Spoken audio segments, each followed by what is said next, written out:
no relationship is going to work without a good exchange of value, right? All the negotiating tactics in the world are not going to sustain a relationship that's negative for the parties involved, at least not in a long way and at least not in a healthy way, right? And I don't want to get into my personal business details, but that works for business relationships and personal relationships. As soon as a relationship is net negative, it's doomed, right? It needs to be net positive. All the tactics in the world won't save it if it's net negative. But one thing I try and make always the case is no matter how long or short the relationship, the girl is better for having been in it, right?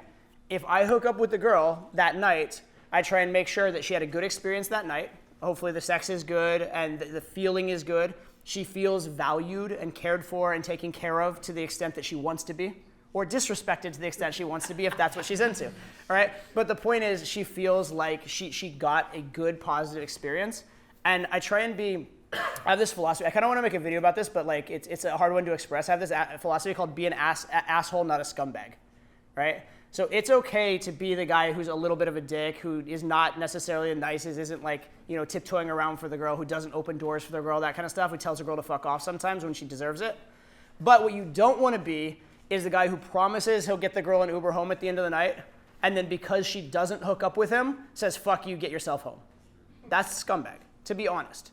Because you made that promise not contingent on sex. It wasn't, if you have sex with me, I'll get you an Uber home at the end of the night. You said, you know what, and oftentimes I'll say it that way, regardless if anything happens, doesn't happen, I promise I'll get you home safe. And then you follow through with that. And that's a funny one because you're probably never going to see that girl again. And there probably is no direct consequence to that. But I do promise you that the next girl you say it to, if you're congruent with it and mean it, she's going to believe it a lot more than if you don't, right? It's kind of crazy. I'll have situations with students, they'll be talking to some girls, I'll come in and join into the conversation. I've had 5 seconds of history with the girls. I'm like, no, it's totally cool. We're going here. We'll get you a cab. It's totally fine. And the girl completely trusts me and believes me, just out of nothing.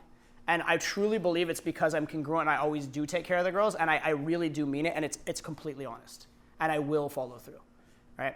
But especially with girls you hook up with, girls you want to see again, follow through on those promises. Don't be a scumbag about it, right? If you want to sustain a relationship, there's all these negotiating tactics and ways to make it more palatable. But fundamentally, you want to be a better deal for her than whatever other option, right? So if 1/3 of your attention is worth more to this girl than 100% of some other guy's attention she can get, she will be willing for you to date her and 3 other girls and see her periodically. If that's not the case, fundamentally at some point she's gonna choose that, right? And I've lost girls to this over the time, usually because of distance as well. So a lot of times I'm dating girls in multiple cities, and I just don't go back to a city very often. I haven't been back to that city in 6 months. I still communicate with a girl, this and that. I go back, and now the girl has a boyfriend, right? And very many times she doesn't care. She comes and sees me anyway, hooks up as normal, and then goes right back to having the boyfriend afterwards. But sometimes she's like, honestly, listen, I've been dating this guy. It's kind of serious. I just, actually, to be honest, a lot of times she's like, you're honestly hotter. I like you more. But I just can't do it to this guy. Like, we're in this kind of relationship. We're committed. It would be wrong, et cetera. And then, it ends. Or maybe it ends temporarily, and then she hits me up 6 months later. Who knows, right? But she's getting more from that relationship than she would be getting from me. Even if the seeing me once every 6 months is more meaningful in and of itself, for her, there's value in having a guy who she sees on a regular basis, having sex more often, having that possibility of marriage. Because, honestly, if she's seeing me every 6 months, she knows it's probably not going that direction, right? And so if at some point she's getting more from that than she's getting from me, she will choose that. I call that the local dog meat versus foreign filet mignon phenomenon, right? I'm the good food that comes in once in a while, but she has to get her calories somewhere, right? So it is what it is. Exactly. But so again, in order to sustain a relationship, the key thing is, are you providing enough value? Are you providing the value? And again, in everything, in a conversation, there's a certain amount of value. In a hookup, there's a certain amount of value. In a relationship, there's a certain amount of value that it's worth it for them or not worth it for them, right? And it's in relation to, in some cases, is it worth it for my time, right? If you're talking to a girl in a nightclub, what's the trade-off? It's I can spend time with this guy or go have fun with my friends or go meet another guy. Does it seem more worth it to spend time with that guy? I'll stay in the conversation, right? I can go home with this guy and have this experience, or I can stay out and party with my friends, or I can get up and get a good night's sleep, and I can not be judged by my friends, right? That's the trade-off. If she wants you enough to deal with that judgment, or you've been smart enough to do it in a way where she doesn't get judged, then that solves it. And a lot of conversation interaction can like transcend sex as well, right? Not to say it's better than sex, because sex is pretty fucking good, right? But like you can have a conversation with a girl that doesn't lead to sex and it was still a fulfilling conversation. You can have conversations with men and have them be fulfilling conversations, right? So it doesn't always have to be about sex all the time. Which brings us around to the idea of self-amusement, right? Because if it comes off when you're talking to girls or talking to anyone that you're only talking to them for a purpose or for an agenda, immediately people shut down, right?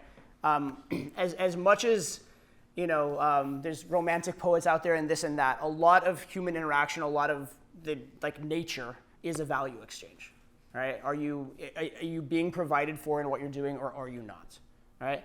And there's a ton of different ways that you as a human being can provide value. Sex can be value. Good sex is valuable. Like a relationship, taking care of someone, building a family with someone is definitely some deep value. On the other hand, sometimes just a really good conversation with someone can be incredible value, right? A good conversation with a stranger can change someone's life sometimes, if it's the right way, both in terms of informational exchange value, but also in terms of how that can affect someone psychologically, how it can make someone feel in terms of value, right? And so a good way of looking at game in general is, who are you and what value do you have to offer? Who is this girl? What value does she have to offer to you? And where is the best kind of compatibility of that? Where is the best exchange? What is the best outcome of all of that, right? And I am a huge proponent in life in general of win-win solutions, win-win value exchange, right? Having a partner in business it's a value exchange. You have a contractual relationship, but the idea fundamentally is I bring good value in this area, you bring good value in this area, and we're both better off for having brought that value than we would be individually, right? So that's the way I like to look at everything else. Of course, you can have win-lose interactions, but that doesn't tend to be very sustainable, right? And oftentimes that can end you in like legal trouble, right? Win-lose interactions they're just not good.